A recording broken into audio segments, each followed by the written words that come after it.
After 5 long weeks in the wilderness with no football for the squad due to cancellations and professional academy sides being unable to field 11 players in County Cup competitions, Hype Train FC were back in action this past Saturday as we took on Thames Valley Premier League Division 2 outfit Twyford Ruscombe in the last 16 of the Reading Challenge Cup.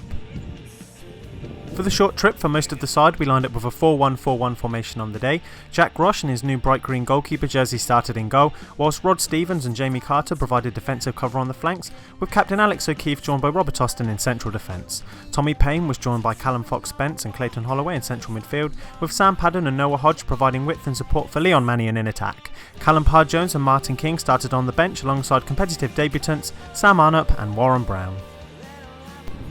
With the sun shining in Cherwell for some cup football, hit that subscribe button and please let us know in the comments how you thought we got on in only our second game in 9 weeks. We pick up play after a couple of minutes when we've just lost the throw-in. Their right back passes the ball on and myself, Robert Austin, heads the ball into their number 10 Jack Smiley. Jack releases it to their left winger who takes one touch in a second before releasing a vicious shot into the top corner, lobbing our goalkeeper Jack for a brilliant first goal of the afternoon. Boys, keep your head up!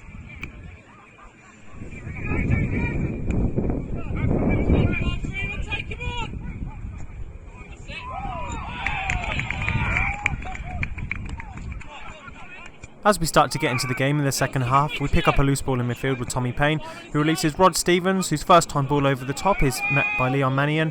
Leon takes one touch and then a second, then his third shot is brilliantly saved by the goalkeeper.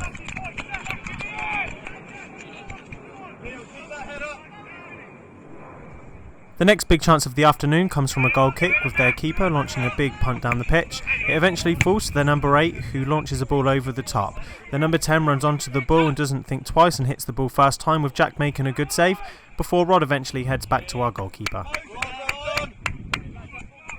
Rod Stevens now has the ball at the right back position and launches a long ball down the pitch. It eventually falls to Leon Mannion, whose chest meets Noah Hodge. Hodge takes it past one of the defenders and then lays back in Leon.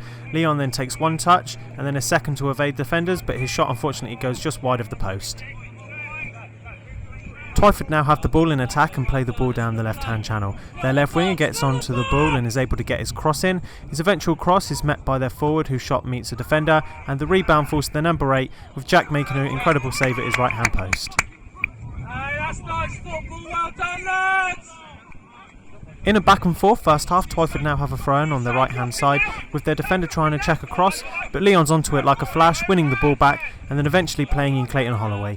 Clayton runs onto the ball and he's got 2 on-rushes into the box, but takes one touch and a shot, but their goalkeeper once again saves superbly at his near post.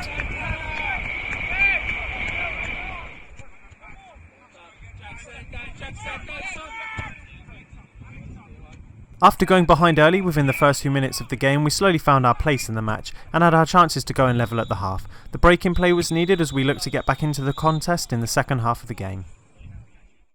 Twyford's left winger is running at our defence in the second half and eventually he's caught out by one of our midfielders, with Alex O'Keefe stepping out into midfield.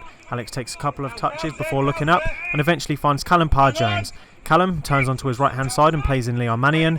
Leon runs onto the ball well and then he takes one touch. The goalkeeper spreads himself, but Leon's shot unfortunately goes over the bar. We then hit a turning point of the match with Alex O'Keefe heading out the right back's cross, but the ball eventually falls to the number 8 who takes command of the situation. He has the ball down and wriggles through one of our midfielders and is alleged to be tripped in the box. Eventually, the referee orders a penalty kick, even though we dispute that there wasn't any contact and the player made the most of the challenge. Their number 8, Adam Parker, was the one that was fouled and stood up for the penalty kick.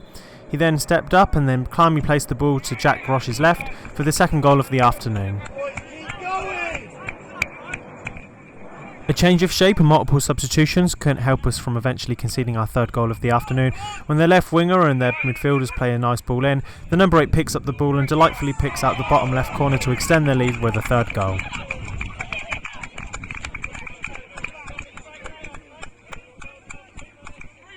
Late in the second half, their left winger's got the ball and he peels the ball back for a first-time cross by another midfielder. The ball eventually bobbles off of 2 players and number 8's on hand to complete his hat-trick with a well-worked finish into the bottom right-hand corner.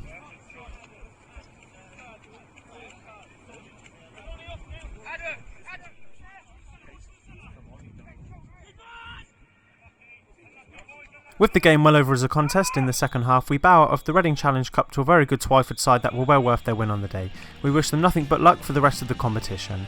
Join us next time with the team at home against EBFL Division 1 tabletoppers Burnham Village in the first round of the Maidenhead Norfolk Cup. Until then, believe the hype.